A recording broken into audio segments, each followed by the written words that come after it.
Latif here. I have now been working in podcasts for over 15 years. And one thing that still consistently surprises me about this industry is the enduring appeal of true crime podcasts. No judgment if you are a fan of true crime. I just personally have never really gotten into them. I feel like they just make me paranoid. But I feel like the episode we are about to replay, which is one of the all-time top Radiolab episodes, is the closest thing Radiolab has ever done to a true crime episode. It's got crimes. They are gut-wrenching. They are true. But the episode is really trying to do something, I think, bigger. It's trying to grapple with these profound questions like, what makes someone bad? And are they different from the rest of us? And how do you live in a world where people do bad things for seemingly no good reason at all? Also, if you listen close, you'll hear a cameo from me. This is one of the first Radiolab episodes I was ever on. You can treat it like a little Sonic Where's Waldo. Anyway. Yeah, wait, you're listening. Okay. All right. Okay. All right. You're listening To Radiolab. Radiolab. From WNYC. See? Yeah. Rewind. Hello, David. Yes, hello. This is Pat. Oh, hi, Pat. How are you? Let's begin with this story from our producer, Pat Walters. Pat, go ahead. Okay, so I heard this one from this guy named David. My name is David Buss 2 S's. He's a psychology professor at the University of Texas at Austin. And this particular story, it comes from a book that David wrote. Could you just tell me the little story that you begin your book with? Okay, yes. This is one of the things this was one of the things that sparked my interest in the topic of murder. The whole thing happened several years ago. I had a very good friend, another professor at the university, and I used to socialize with him and his wife. And one evening they were throwing a party and invited me over. And so when I went to the party was already in full swing when I got there. Walked in and asked his wife where this friend of mine was. And she got a disgusted look on her face and said that he was up in the bedroom. And so I went up to the bedroom to find him, and he was in a rage.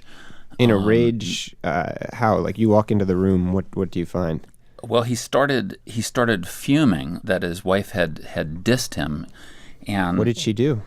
She expressed disapproval about his clothing choices. She made fun of his shirt or something. But did it publicly in front of her friends.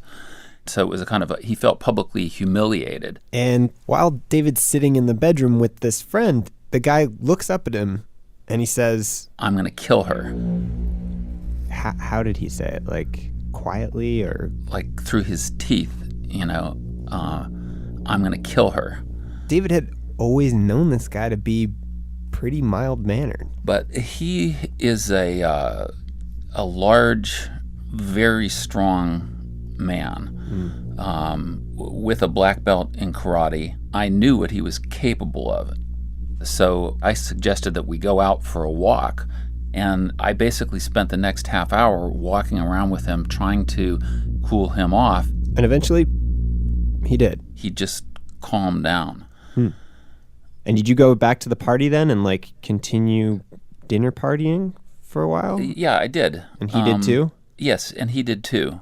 And then he seemed fine when I said goodbye to him. He seemed calm, and I left and went home. And then it was several hours later in the middle of the night that I got the call. And it was his friend. And he says, "Can I come over and sleep on your couch? If I don't leave my house right now, I'm going to kill her." He was in this state of fury, he said, and instead of hitting his wife, he smashed his fist into the bathroom mirror and then realized that he had to leave the house or he was going to do damage to her. And so he says that, and you're like, okay, yes, come over now. Like, yeah, exactly. Meanwhile, later that night on the other side of town, his wife went into hiding. literally disappeared for 6 months and didn't tell anyone where she was because she was terrified that he was going to kill her. This story made us wonder, is David's friend, Is he unusual? Or does everybody at some point have something dark in them that just tiptoes out, just from time to time? yeah. This is Radiolab, and today we're gonna get bad, so to speak. We've done a good show. This is the bad show. So you ask, like, why do people do bad things? What does it actually mean to be bad anyways? Like, how do you tell the real baddies from the rest of us? That's how out. I'm Jad Abumrad. I'm Robert Kovich. This is Radiolab. The Bad Show.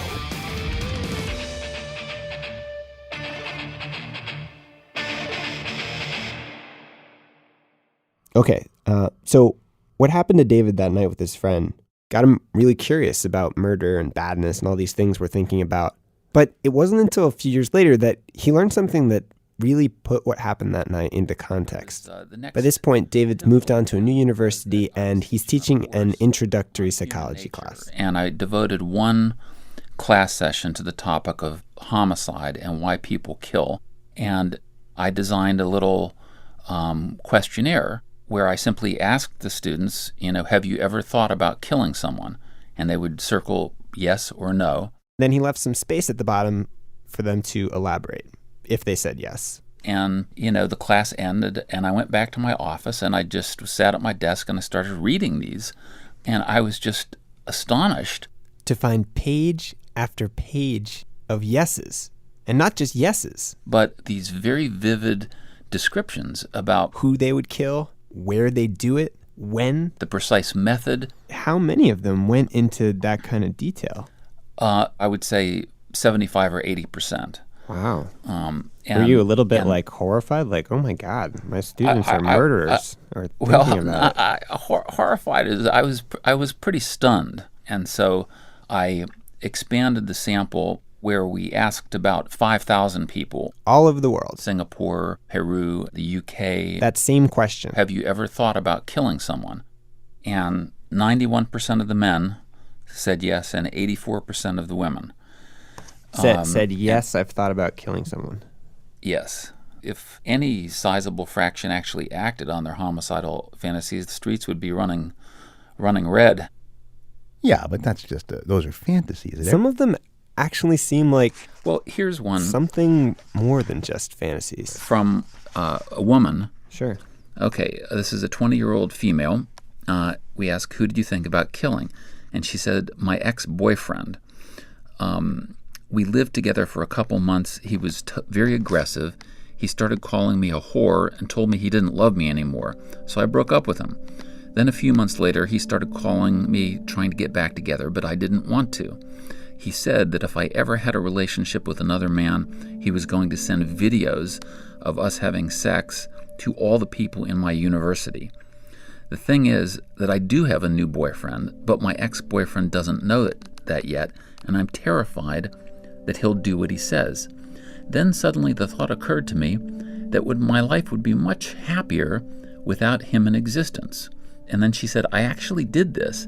I invited him for dinner, and as he was in the kitchen, looking stupid, peeling the carrots to make salad, I came up to him laughingly, gently, so that he wouldn't suspect anything. I thought about grabbing a knife quickly and stabbing him in the chest repeatedly until he was dead. I actually did the first thing, but he saw my intentions and ran away. When asked how close she came to killing him, she estimated 60%. 60. I don't think I've ever had a fantasy that anatomically specific, where I would see the part of the other person that I was going to stab or plan it like that. Well, have you ever been blackmailed the way this woman was being blackmailed? No one has ever sent about a sex tape that I've ever, So you don't know. It is a fair question to ask, what are the conditions under which you or me or any of us could do awful things? I think they'd have to be extreme in the extreme. Well, because you know how mild-mannered I am. No. And you know what? This actually brings us to our first top of the hour. So let me, just to set it up, Robert, I'm going to give you this piece of paper here. Just take that. What is this? So these are some word pairs. So read these words that you see These there. words here? Yep. Nice day, fat neck, Yep. sad face. What is it? Soft hair? Yep. I don't know what this is. These are just word pairs. Hard. I want you to commit them to memory. Commit them to memory. You know. I And have while no you're doing that, just give me your finger. memory at I'm all. going to Fast connect bird, this little electrode to your fast finger. bird, There we go. hard. Right there. Stop. Just Wait kinda... a second. Clear air. Okay, so give me the paper back. Already? Time's up. So I'm just going to go into this other room over here. Can you hear me? What? All right, so I'm going to talk to you over this intercom, okay? Okay. I'm going to give you a test. I'm not ready for this. Pay attention. All right. To the best of your memory, which word was matched with nice? Was it nice day, nice sky, nice job, or nice chair? Answer, please. I don't. Wait a second. Just push the button that corresponds to the right word. Go. Okay, I'm choosing job. Wrong. Answer is day. Sorry, man. 285 volts. I'm going to have to give you a little, What did you just do? You just burst my eardrums. God. Obviously, no need to be alarmed. That was not a real shock. We were just enacting an old, very famous experiment that you may have heard about. It is May 1962. Done by this guy. An experiment is being conducted in the Elegant Interaction Laboratory at Yale University. That's Stanley Milgram talking about the experiment in a film. In case you've never heard of this, you probably have, but in case you haven't, here's what he did. He recruited a bunch of subjects. The subjects are 40 males between the ages of 20 and 50. Just normal, everyday dudes. The subjects range in occupation from corporation presidents to good humor men and plumbers. And he ran them through something like what you and I just did. He would have each subject sit down at a table Have a seat right here. in front of this really impressive-looking machine This machine that had lots of switches on it. generates electric shocks. When you press one of the switches all the way down, the learner gets a shock. And in the other room, there was a guy who he called the learner, who was supposed to have memorized some words. And every time that guy got a word wrong, Wrong. like you just did, which happened constantly, Answer is neck. the volunteer 300 volts. was instructed to shock that guy with higher and higher voltage. Now, the volunteer couldn't see the guy he was shocking, but he could definitely hear him. Milgram staged the whole thing like it was some experiment about memory and punishment, but of course it wasn't about that. Continue, please. It was about how far would these people go? How many times would they shock that sad sap in the next room just because they were being told to? The guy yelling, of course, was an actor and the shocks weren't real, but the questions in the air at the time were very real. Prosecution, the Attorney General. This was a moment when human cruelty was on trial. Quite literally. When I stand before you, judges of Israel, in this court, to accuse Adolf Eichmann, I do not stand alone. So Stanley Milgram actually begins these experiments the same year that Adolf Eichmann goes on trial for Nazi war crimes. That's radio producer Ben Walker. He'll be our guide for this segment. And in the trial, when the prosecutors essentially ask him how you came to commit genocide, he would say over and over again, "It was not my personal affair. I was just following orders." I had to do what I was ordered. And it's this defense. This is basically what Stanley Milgram set out to test 285 volts. in a lab at Yale University with a bunch of regular Americans. Like, is that something that's universal? Yeah. Or just an Eichmann thing? Yeah. He figured maybe 1% of these men would keep flicking the switches up to the highest voltage, but that's not what he found. 65% Continue, please. were willing to shock their fellow citizens over and over again, even past when they were screaming in pain. Something's happened to that man in there. Even when they stopped screaming? Yeah, when they were maybe dead. You better check in on him, sir. He won't answer me or nothing. Please continue. Go on, please. They continued shocking their corpses. His experiment remains one of the most famous experiments of the 20th century.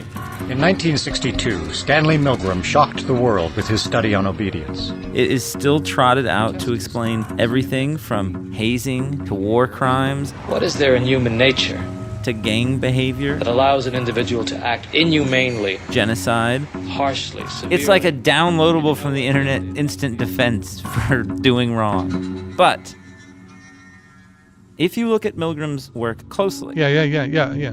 like this guy did, Alex Haslam, professor of psychology at the University of Exeter. then a different picture will emerge. Really, that story has been told 1,000,001 times for the last 50 years. We've just got to get over it. Now, what you need to understand about Alex Haslam is that he hates it when interviewers only want to talk about the baseline study. The one that everybody knows, the so-called baseline. The 65% one. The one we just talked about. Yeah.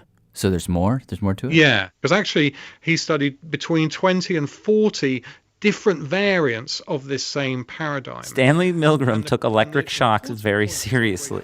He did this experiment a bunch of times and in a bunch of different ways. He had all sorts of different things. He would change where the shocker and the shockee sat. He had women participants. He had an experimenter who wasn't a scientist but was a member of the general public. And every scenario produced a different result.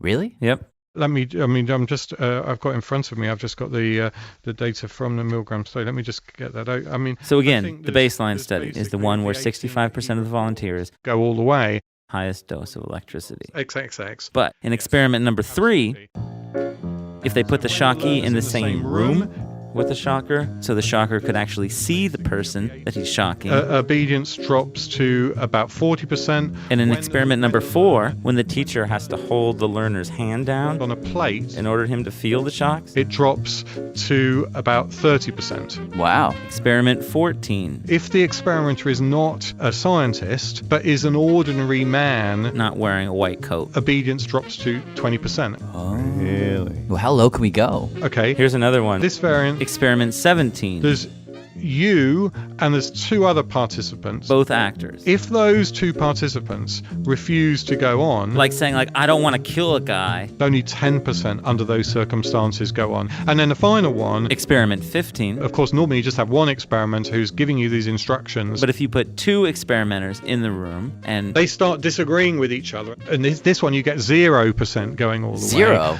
0 in that condition. You said 0. None go right to the end. No, 0. Not one person. No one. No. Not a soul. Exactly 0%. Well, all right. I'm starting to feel a little bit better about my fellow man. 1 second. Hey! Shh.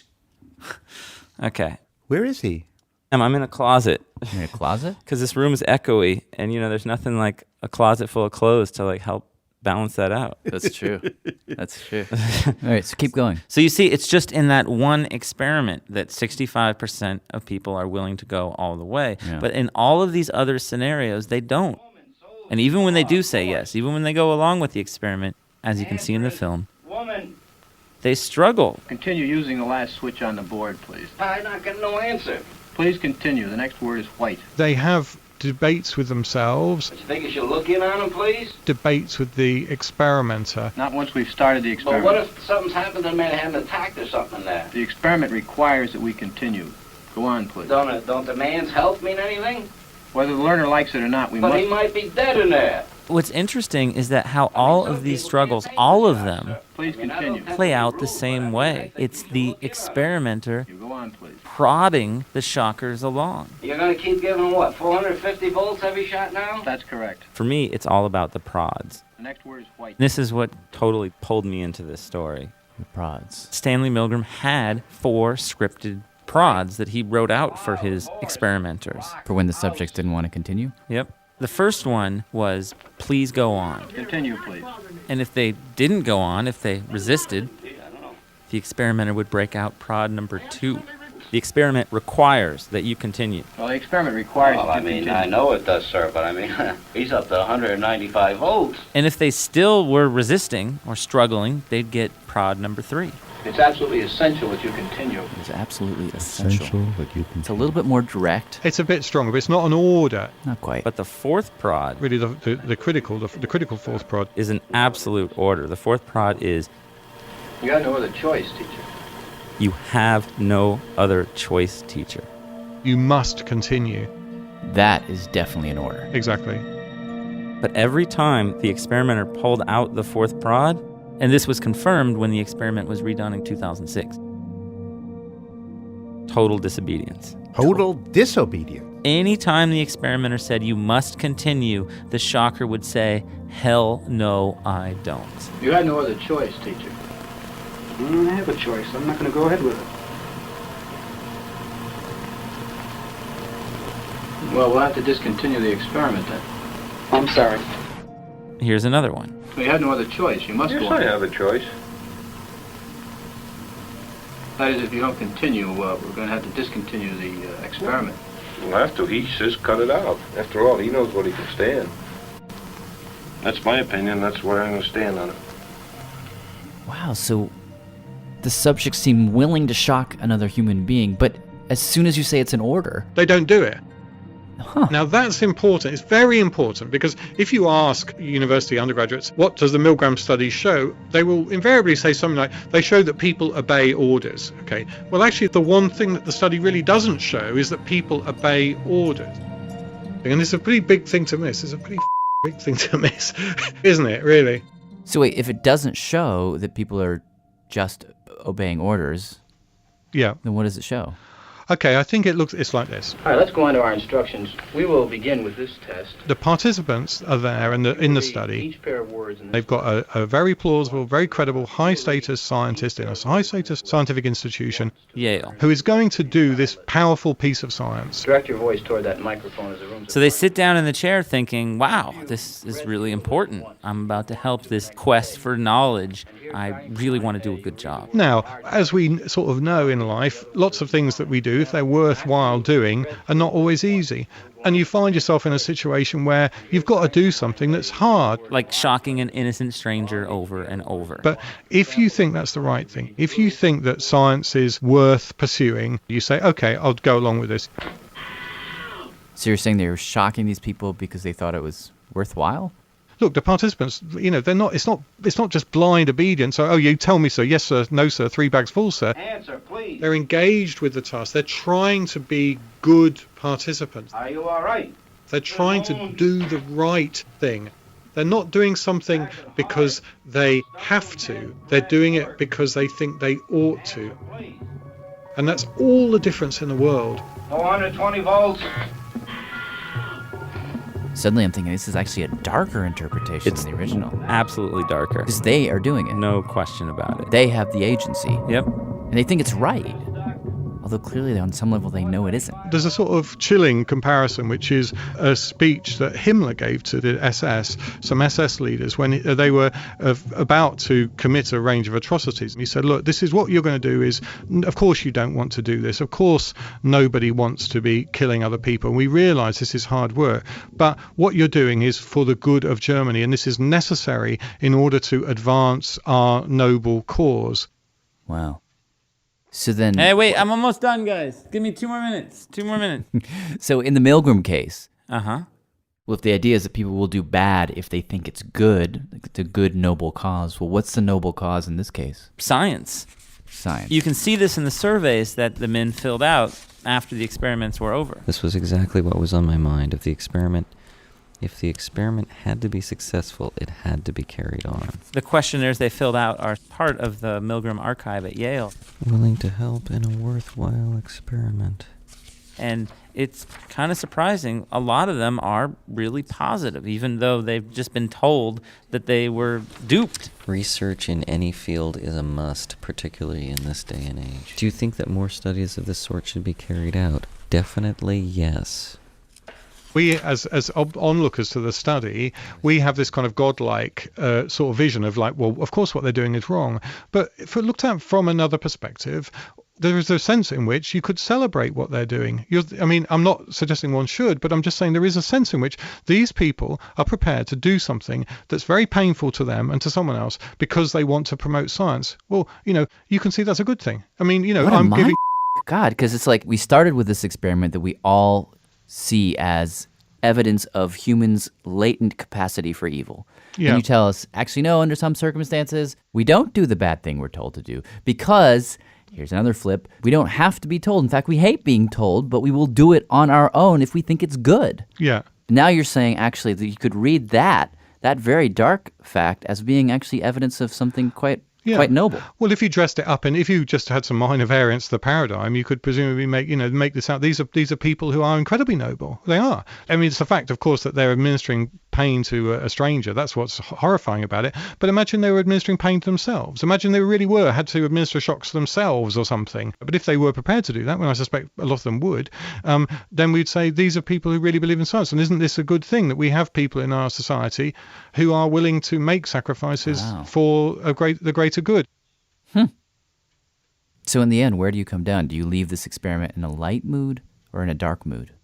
Overall, I would say in a powerful mood. We're close to some really fundamental truths about human nature. And, my views about human nature are that it affords infinite potential for lightness and dark. There's lots and lots of lessons here. But one is, I think, when you're enjoined to do something for the greater good, maybe ask yourself the question, what is greater and what is good? Oh, well, that right there. Slap some quotations around that. Yeah.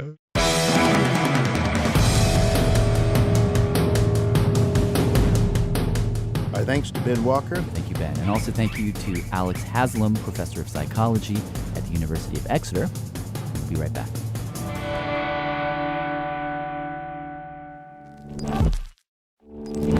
Radiolab is supported by AT&T. Summer is great for many reasons. The best reason, our plans we made finally making it out of the group chat, because there's more time to fit everyone in. Whatever you've got in store this summer, capturing those memories is a must. And AT&T has your summer essential in the iPhone 17 Pro. Its center stage front camera auto-adjusts the frame to fit everyone into group selfies. You don't even have to turn your phone. No awkward cropping or asking strangers to take it. Just the perfect group selfie every time. And AT&T makes sharing those moments with everyone easy because you got to share the pic or it didn't happen, right? Right now at AT&T, ask how you can get an iPhone 17 Pro on them with eligible iPhone trade-in, any condition. Requires trade-in of iPhone 15 Plus or higher, excluding iPhone 16e and 17e. Requires eligible plan. Terms and restrictions apply, subject to change. Visit AT&T.com/iPhone or visit an AT&T store for details. Oh, okay. They're going to record it over there. I mean, I'm going to record it here too. All right, 3, 2, 1. Hey, I'm Jad Abumrad. I'm Robert Krulwich. This is Radiolab, and today... Evil? Although, I don't know if that's the right word for this next thing.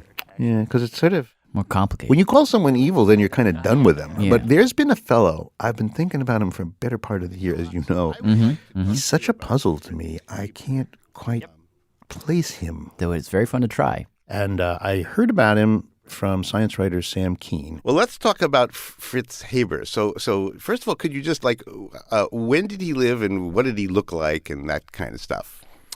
He was doing his great science work right around the turn of the 20th century, so right around 1900. Very distinctive-looking man, bald on top, trim, nice mustache. Wore a little pince-nez. Is that how you say I call it pince-nez, so I'm not sure. Pince-nez, okay. One of those very tiny, old-fashioned pair of glasses that would pinch on your nose. And he was someone who had very big ambitions. Just to put that in context, and to bring a few other of our storytellers in. He comes from Breslau, Germany. That's Fred Kaufman, reporter. Which is a fairly small, smallish sort of town. And so does Clara. That's Fritz Haber's wife. We're going to meet her later. Right, Clara comes from the same town. And they're both secularized Jews. But this was a moment in German history, he says, when Jews had a decent amount of freedom. And this is the difference between Kaiser Wilhelm and, of course, Hitler's Germany. Yeah, to put it in context. Dan Charles, he's a historian. His was the first generation when a young Jewish boy could truly imagine that he could just be a regular part of that society. He could do anything. And he believed it. Fast forward 10 years, Fritz Haber is a professor. Small university. He's working with chemicals. It's about 1880. And he throws himself at one of the central issues facing Germany at that time. Germany has a problem. A big problem. It has enough, what they used to call then solar energy. Energy from the sun to grow crops. To feed about 30 million people. However, that leaves behind 20 million Germans. You mean they're looking at 20 million people going hungry? That's what we're heading towards. I mean, you have to remember, during the Crimean War in the 1850s, Europe starves. So around the turn of the century, for German scientists like Haber, this was the challenge. He wants to feed. He wants to feed Germany. And actually, this wasn't just a German thing. A lot of people were beginning to worry that with about 1.5 billion people on the planet at that point, that maybe we were maxing out, that the Earth couldn't support this many people.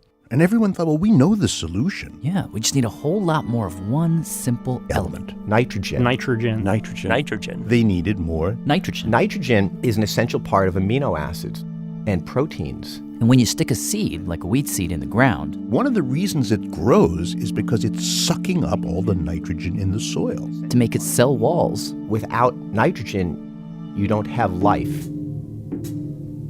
Now, of course, you could find some nitrogen out in the world. Natural deposits would be like seaweed or... manure was one. You know, you could find it in cow manure or... guano. Which was basically... bat poop and seagull poop. Which made that poop valuable. And actually 2 nations in South America went to war. Literally over bat. You could say people were bat crazy. By the way, that's reporter Latif Nasser. You know, this was like oil is today. This is... Everybody was desperate for new sources of nitrogen, and to make the problem even more annoying... The most common source of nitrogen is in the air around us. It makes up 4 out of every 5 or so molecules that we breathe. So it's very... So it's a lot. Yes, 80% of the air is nitrogen atoms. So all the nitrogen you'd ever need was right there. But you can't throw that air onto a plant. You know, they couldn't deploy it. Meaning they couldn't capture it. That's right. And part of the problem here, and although once again we're getting a little ahead of ourselves. We'll be right back to Haber, but wait, let's just finish this. Is that nitrogen is trivalent. Trivalent. In other words, nitrogen has really strong attachments to itself. What he means is that when nitrogen atoms are just free floating in the air, they will cling to each other. These little nitrogen atoms will fiercely hold together, and it's almost impossible to pry them apart. His calculations showed that it couldn't be done. At least not without a tremendous amount of energy. More energy than seemed possible to make. Yeah, yes, but being ambitious. Haber starts thinking, in order to do this, we need to pressure this. We need to put it under a lot of pressure. So he starts experimenting. He figures out a way to take a lot of air that's filled with these little nitrogen bonds clinging to each other and pump it to a big iron tank under extreme pressure at high temperature. And then he forces hydrogen into the tank. Get in there! And you have a number of chemical reactions. And what happens is that you're elbowing the nitrogen apart from itself and then forcing it to bond with the hydrogen in a new way. And when hydrogen and nitrogen bond together, the thing you get is ammonia. A liquid that has captured the nitrogen right out of the air. You literally get a drip, drip, drip of ammonia.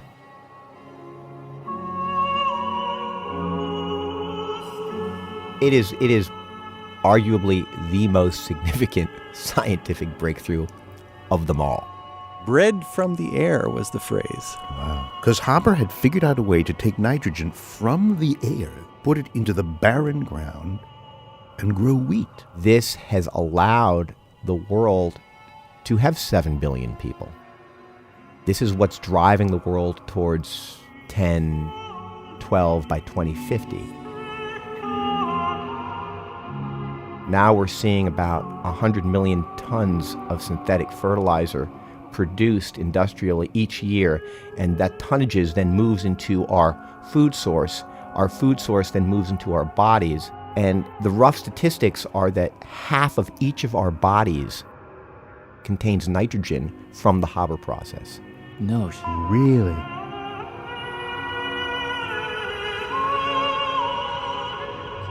And so in 1918, Fritz Haber gets a Nobel Prize. But, and this is why this is such an interesting guy, around this same time, officials in the U.S. government are calling him a war criminal.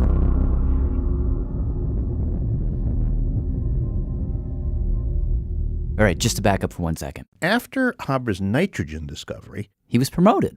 He takes over leadership of this institute in Berlin, and he starts hobnobbing with a whole different level of society. That's Stan Charles again? I mean, it's a pretty heady thing for, a Jewish kid from Breslau to be hobnobbing with the emperor and cabinet ministers. He's part of the club, and he really, really relished it. And not just because he was vain, which everyone agrees he was, but because he loves his country. He loves the fatherland and he loves Germany.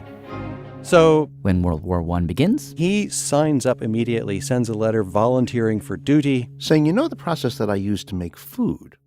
Well, I can use that same process to make explosives. Because the thing that you put into the ground to grow more food is also the thing you can explode to make a bomb? That's correct. Because it takes such energy and pressure to separate it, this trivalent bond is so strong that when it comes back together, that energy that's released, it could be used for life or death. In any case, back to World War I. There's trench warfare, it gets bogged down, and Haber has an idea. He goes straight to the German High Command and he pitches this idea. He says, well, we can drive those enemy soldiers out of trenches with gas. Chlorine gas. We'll basically bring it to the front, and when the wind is right, we'll just spray it. But the generals were not all that convinced. No. They just didn't like it. A lot of them were like, this is not how you fight a war. It's like playing dirty. Yeah. Sort of unsportsmanlike. But he organizes soldiers, he organizes whole gas units. And nobody even had to ask. Takes command of them partially. He travels to the front. And on April 22nd, 1915? 1915. Haber finds himself in a little town in Belgium called Ypres. Y-P-R-E-S. Actually, the Americans called it Ypres. Whatever you call it. This was one of the bloodiest arenas on the Western Front. The Germans were on one side, the French, the Canadians, and the British on the other. And there, behind the German lines, is our frenemy, Fritz Haber. Our frenemy. He's bald. He has a pot belly. He has these pince-nez spectacles. He's chomping on a Virginian cigar. He was always smoking these Virginian cigars. And he's wearing a fur coat really? In what is basically like the Baghdad of his time. But nobody had done what he was about to do on the scale that he was about to do it. So basically, at 6 p.m. on April 22nd, when the wind was just right, he says, Haber's gas troops unscrew, they open the valves on almost 6,000 tanks containing 150 tons of chlorine. That's like an adult blue whale of chlorine. I'm just trying to imagine that. Is that like a green cloud? Some people describe it as a cloud, and then others describe it as this kind of 15-foot wall kind of hugging the land, and it's just sort of approaching. And it's moving at about 1 meter per second. And according to some accounts, as it crept across no man's land, the leaves would just sort of shrivel, and the grass was turning to the color of metal. Birds would just fall from the air. Within minutes, the gas reached the Allied side, and as soon as it did, soldiers began to convulse. They were gagging. They were choking. Hundreds of them were falling to the ground. What is the gas doing to them exactly? I think what it's doing is it's, if you breathe it in, it sort of irritates your lungs to the extent that they sort of fills up with fluid so quickly that you sort of drown in your own phlegm. So they were actually drowning? Literally drowning on land. Wow. Yellow mucus was frothing out of their mouths. Those who could still breathe would turn blue. This is a description of hell. Yeah. But Haber saw it as a wonderful success and wished that the Germans had been better prepared to exploit it, because he felt like they really could have made a terrific advance if they had had more confidence. And he is celebrated for it. He gets promoted to the rank of captain. And he goes home for a few days, a hero. But when he gets there, he has to contend with his wife, Clara Immerwahr. Clara. Also from Breslau, also from a Jewish family. And also a scientist, unusually so in those times. She was actually sort of a genius herself. She was one of the first women to earn a PhD in her country. And shortly after his return, Clara allegedly confronts him and says, "Look, you are morally bankrupt. How could you?" But Haber just kind of ignored her, and according to legend, he actually threw a dinner party in celebration of the big victory. Invited his friends over. Now, we don't actually know if he threw a party. I consider that apocryphal. Dan doesn't think so, but what's clear is that he saw no reason to question what he had done, and that infuriated Clara. especially because she found out he was leaving the next day to direct more gas attacks. And they probably had an argument. Yeah. Undoubtedly they had an argument. That's historian Fritz Stern, who also happens to be Fritz Haber's godson. They had a quarrel. More than that. Let's call it a fight. And later that night, After the party, Haber takes a bunch of sleeping pills, goes to sleep, and she takes his service revolver. Fritz Haber's pistol. Walks outside to the garden. And pulls the trigger. Shoots herself in the chest. And is found by her son. By her son? Yes. Age 13, I think. And he finds her actually still alive, with the life about to run out of her. Haber, it's unknown what happens for the rest of that evening, but it is a well-documented fact that the very next morning, on schedule, he goes back to the front. To the Eastern Front. Leaving his son alone with his dead mother. That's cold, huh? Yeah. Heartless. It was a terrible moment. Did he run away? Was it duty? the son eventually, after he emigrates to America, kills himself.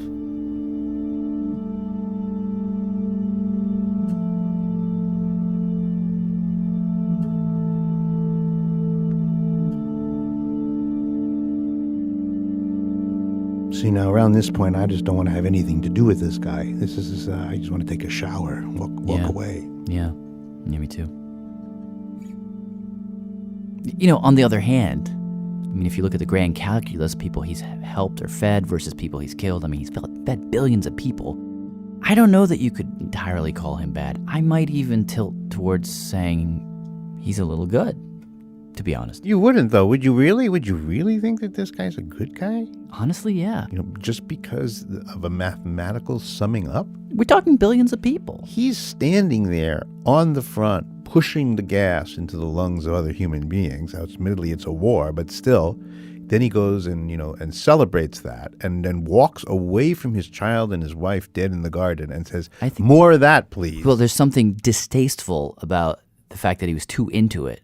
But I do think on some level you have to divorce the man from his deeds, and you got to ask, is the world better with him or without him? I think you got to answer it with him, right? Well, should we keep going with the story? Yeah. All right. So, Sam, what happened to this guy after World War I? He actually was very humiliated that Germany had lost, and especially humiliated over the fact that they had to pay enormous war reparations to other countries. So he decided he was going to invent a process to pay for these reparations by himself. And what he decided to do is go into the ocean, into seawater, which contains very small levels of gold. But, over the entire ocean, there's a lot of gold dissolved into the sea. And he spends 5 years in a futile effort to distill gold from the ocean's waters. Sounds insane. On the other hand, if anyone could do it. He was trying to repeat this master stroke. Needless to say, he fails. It was actually a crushing blow for him. And then things really take a turn. 1933 comes, and Hitler takes over.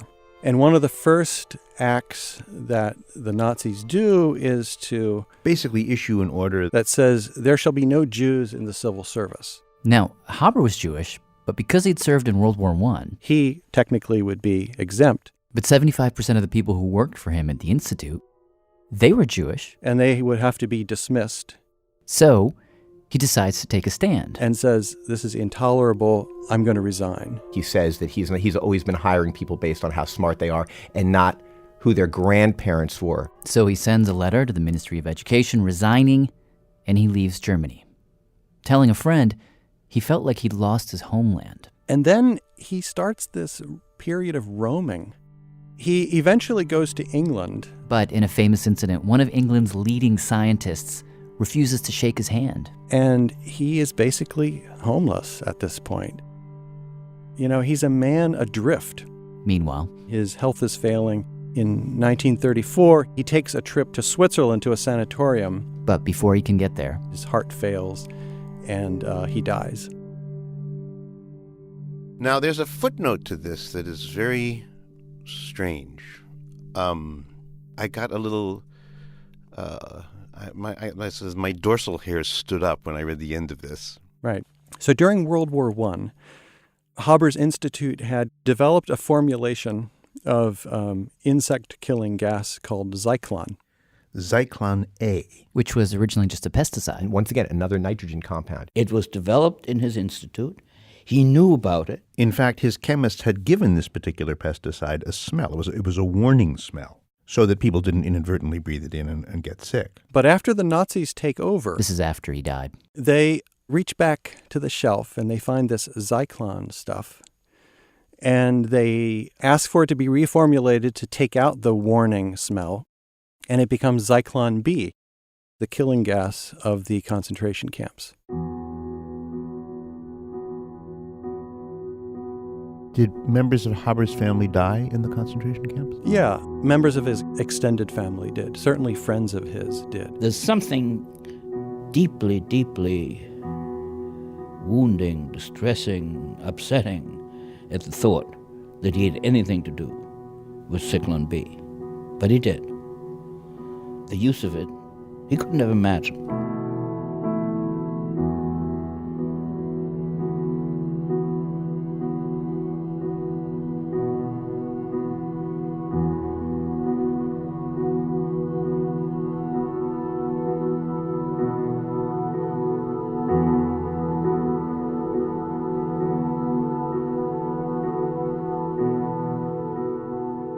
So, how do you feel about him now? Because, I don't know, I can't help but feel bad for the guy. Despite the chlorine gas, like, he didn't intend for that to happen. He could have never imagined that. No, but there's part of me that says, here's a guy who just wanted to do everything better than it had ever been done before, whether it was feeding or killing. And he does. And he does. But he does it with a kind of amoral athleticism. He does it without humility, without a lot of doubt. And, it's a craft, but it's a craft with consequences. And to approach it with kind of crazy joy, I don't know. I would rather have scientists who carry doubt with them as they proceed. Yeah, I agree with that. Maybe it's all about doubt in the end.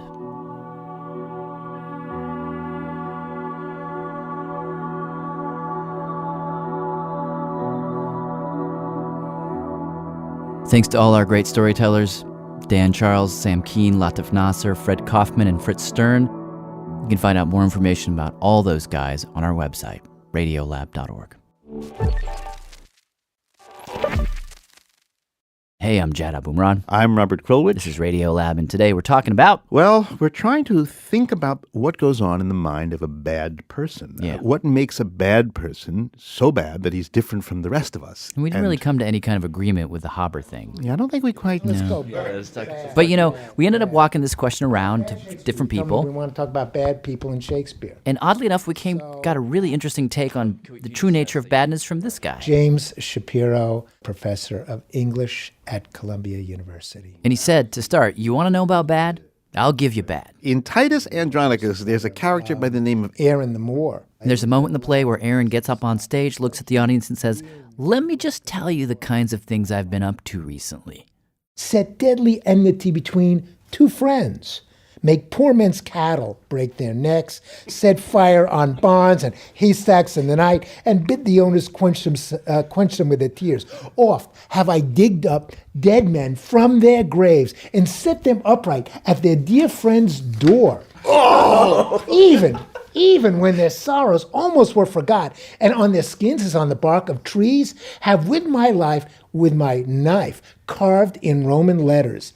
Let not your sorrows die, though I am dead. Whoa. So he's bad. Yeah, but see, here's the interesting thing. According to James, he is not the baddest in Shakespeare or in life, because ultimately the play offers up a reason for his nastiness. The reason why he's telling all this stuff is because he has cut a deal. They will spare his son if he fesses up and tells them what they need to know. So there's a way in which there's a spark of humanity. Just a little glimmer. And he says that's what people wanted. They wanted someone who was really thrillingly bad, but in the end was redeemed a bit. Yeah. And this wasn't just a theater thing. No, because if you couldn't afford a ticket for a play, you'd seen all the plays. In the 1500s, you could always go to a public hanging. And you'd go for much the same reasons. In those days, if you're a convicted male felon, you are, strung up, but you're not allowed to hang until you die. You're cut down before then. Warning, this next part's a little graphic. Then the executioner castrates you, cuts you open, and takes out your internal organs and then separates your head, which is put on a post. But even with all that gore and horribleness, there was often a moment that people waited for. And in a way, we wait for it still, even now. We want what Elizabethans got at the scaffold, which was a confession. Before the guy is cut to shreds, he's allowed to confess. I heartily, regret the fact that I killed a young maiden or defamed the king, whatever it is. The expectation is somebody is made to make his peace with his maker before he dies. That's what you do.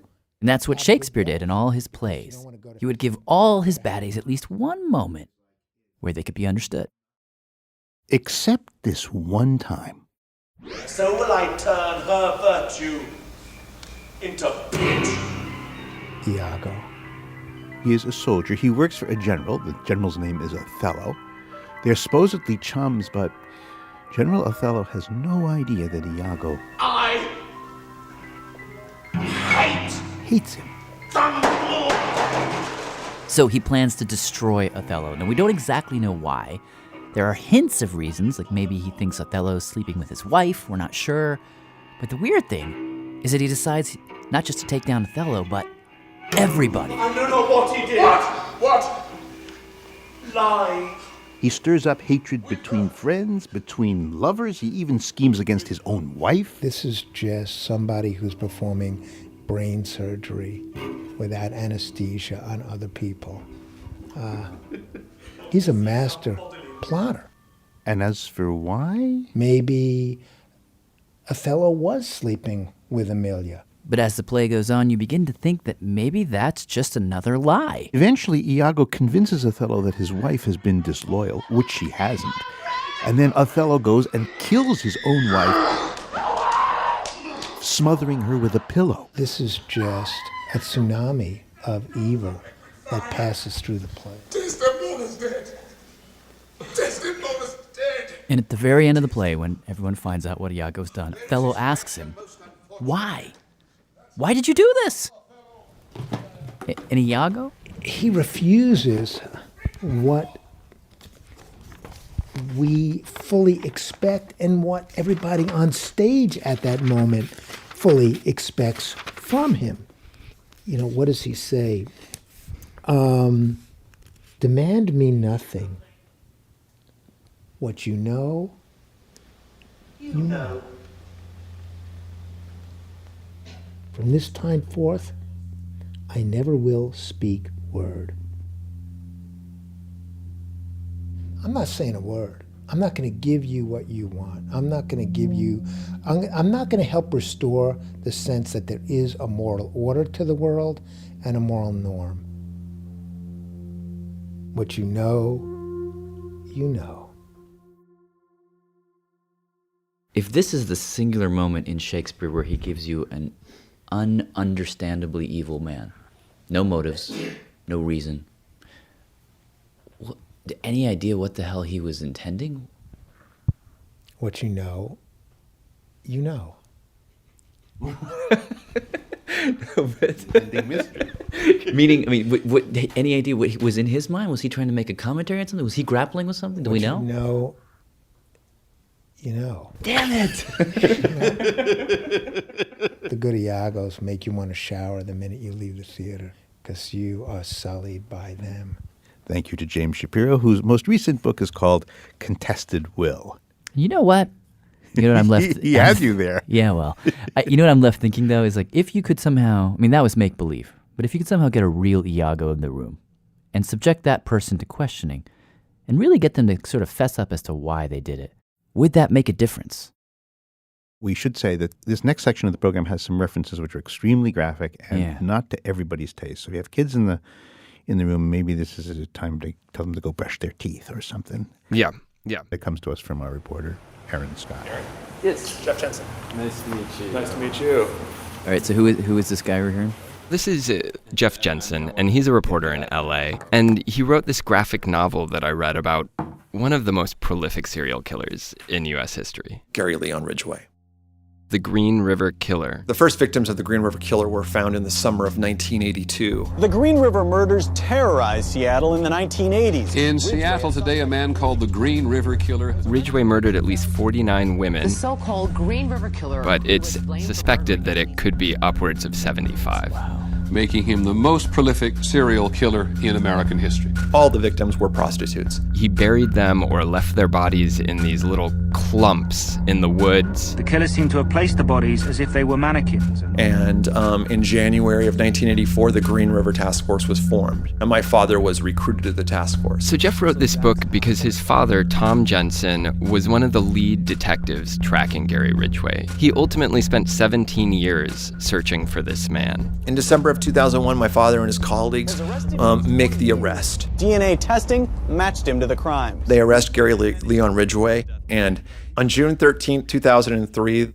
Gary was secretly taken out of his jail cell and brought to a sort of very nondescript, concrete, ugly office building. And over the next 6 months, from June to early December, it was Tom's job to get Gary to open up and give up the few details that they really needed to link him certifiably to all these crimes. Today's date is June 17th, year 2003. The time now is 08:36 hours. So every day they would bring him into this conference room. This is a continuation of an interview with Gary Leon Ridgway. And interrogate him. Yeah, why don't you just, what have you remembered since we last talked yesterday? I got those all after night, mostly.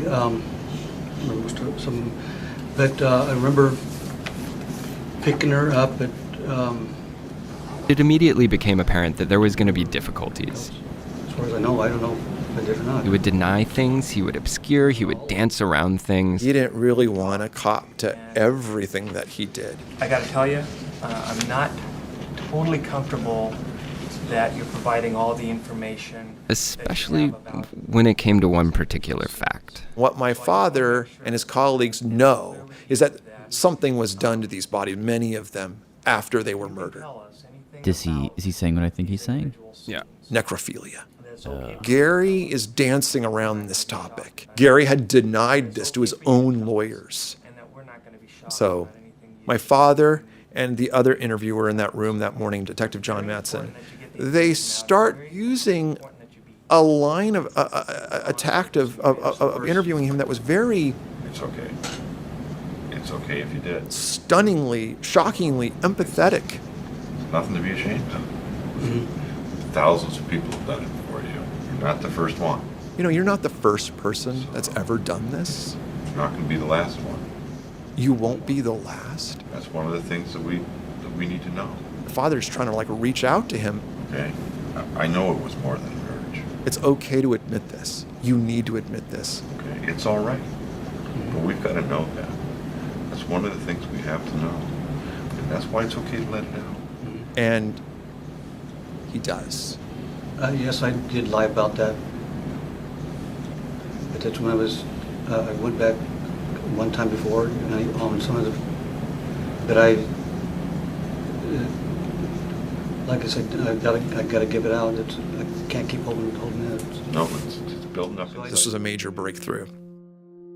So he ends up admitting it. In graphic detail. And it gets even more disturbing for my father as the conversation suddenly pivots to another victim. Other than one that was real close to me. By the name of Carol Christensen. I dated her several times, two times before. He brings her up as an example of a woman that he actually had strong feelings for. You liked this girl. I liked her. She was good to you. She was good to me. And as it happens, my father has very vivid memories of investigating the Carol Christensen murder, speaking with Carol's mom, Carol's little daughter. Killed her. She was, I knew she had a daughter. And so the last one, Gary starts going through this narrative of what he did to Carol. The last time she was in a hurry. She was allegedly in a rush. And she didn't. And it kind of hurt his feelings. Wasn't satisfying me. It made me mad because she was very much in a hurry. She had something else on her mind. And I, killed her. But you kill her? I choked her with my arm. And the way I killed her, cared for her because I dated her before, but this didn't turn out right. Up until that point, Gary refused to say that from the minute I picked these women up, I wanted to kill them. He claimed they were in the middle of a sex act. He would get distracted. Something would happen. He just kind of went crazy. He had snapped. And almost blaming the victims. And my father wasn't buying it. Let's back up. Let's back up a little bit. The fact that he kept on doing it over and over and over again was come on. You've been through this a lot of times before, and she's already told you she's in a hurry. You knew what was going to happen. And you've done this how many times before? 10, 15, 20 times. You know what's going to happen if she pisses you off. Mm-hmm. And you like her. You're telling us all these things. Yes. Yet you go into this anyway, knowing full well that it could end up in her death. And Gary just says, yes, that is true. When I picked them up, I was going to kill them. Finally acknowledging, yeah, that's true. There's a pause, and my father just says, why? Why? Why did you do this? Did you need to kill? And that was a question that had haunted my father for decades. Why? In that why, in that one simple why that he asked Gary, there was a lot of questions he was asking. Why did you inflict all this suffering on them, on us? Why did you take these women off the streets and want to destroy them? Why? Why? And the answer is unsatisfying. Yes, I did need to kill. I needed to kill her because of that. Wait, what? I just needed to kill because of that. And then he just trails off. I need to kill because of that. That's it? That's yeah. I just wanted to kill them. I just needed to kill them. In that moment, my father, he stands up and he says, touched me. You've touched me, Gary. You've touched me. Let me take a break. Okay, we're going off tape now. It's 09:24 hours on June 17th, year 2003. He walked out of the room and just started weeping. They spent the next 6 months interrogating him. They brought in psychiatrists and forensic psychologists to try to get an answer. Gary says, I needed to kill, and they go, why? And he says, because of the rage. And, well, why the rage? And because women have stepped on me all my life. Well, why can't you deal with it in a normal way? Each answer just begs another why. And even though in the end they got him to confess to these 49 murders, they never really get any closer to an answer than this first one. That afternoon, he gets in his car, goes home. He finds my mom on the deck. He sits down next to her. She says, what happened today? And my dad said, I don't want to talk about it. And to this day, they have not talked about that day. And he hasn't talked about it with anyone until I interviewed him for the book. And why is it so important, do you think, to understand the why behind such an evil act? Well, the thing that haunts me about the why question is that I'm reminded of one of the oldest stories in the Bible, which is the story of Job. The story of Job is that one day God and Satan are having a conversation, and they're saying, have you checked out Job? I'm really proud of Job. He believes in me and he trusts me so much, and he has such great faith in me. And Satan is like, I bet I can change his mind. And so Satan basically systematically destroys Job's life, takes away his wife, his children, all his material possessions. What follows is this ongoing conversation between Job and his friends about, why does this happen? Why does God allow this to happen? Only then does God speak up and kind of say, like, you're going to question me? Like, who are you? My point is, sometimes when we ask the why in the face of profound evil, I kind of wonder if what we're doing is that we're daring God to show himself. And I think what we want out of the why is meaning to life, to reveal itself in a way that restores order and gives us hope that all of this isn't just meaningless chaos.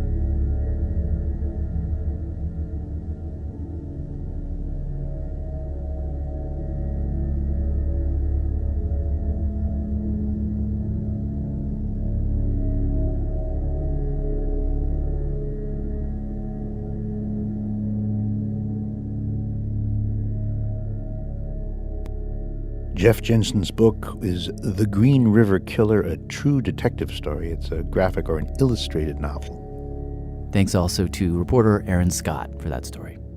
This is Radiolab. Thanks for listening. Hi, I'm Gabby. I'm from the Bay Area, California, and here are the staff credits. Radiolab is hosted by Lulu Miller and Latif Nasser. Soren Wheeler is our executive editor. Sarah Sandbach is our executive director. Our managing editor is Pat Walters. Dylan Keefe is our director of sound design. Our staff includes Jeremy Bloom, W. Harry Fortuna, David Gable, Maria Paz Gutierrez, Sindhu Naina Sambandan, Matt Keelty, Mona Mudgaukar, Alex Neeson, Sarah Kari, Natalia Ramirez, Rebecca Rand, Anissa Vitze, Arian Wack, Molly Webster, and Jessica Young, with help from Gabby Santos.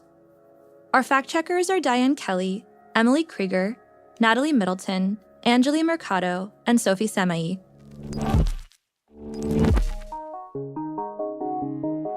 Hi, this is Evan. I'm calling from Menlo Park, California. Leadership support for Radiolab science programming is provided by the Gordon and Betty Moore Foundation, Science Sandbox, a Simons Foundation initiative, and the John Templeton Foundation. Foundational support for Radiolab was provided by the Alfred P. Sloan Foundation.